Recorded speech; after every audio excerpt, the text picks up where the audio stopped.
दोस्तों, छत्तीसगढ़ के वायरल भाभी कही जाने वाली लता साहू को मिला पहला छत्तीसगढ़ी फिल्म। जी हां दोस्तों, क्या सच में नजर आने वाली हैं सुपरस्टार मनकुरसी सर के साथ में वायरल भाभी लता साहू? चलिए जानते हैं आज के इस वीडियो के अंतर्गत। दोस्तों, बता दें कि मोहन सुंदरानी लेकर आ रहे हैं अपनी सुपरहिट छत्तीसगढ़ी फिल्म मयारू भौजी का सेकंड पार्ट, जिस फिल्म को सुंदरानी फिल्म प्रोडक्शन हाउस के बैनर तले बनाया जा रहा है।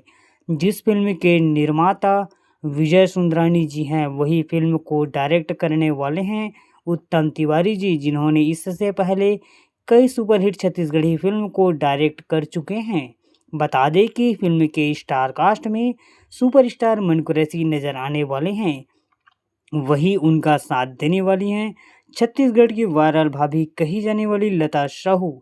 इन दोनों की केमिस्ट्री सिनेमा घर में क्या बवाल मचाएगा? Comment please.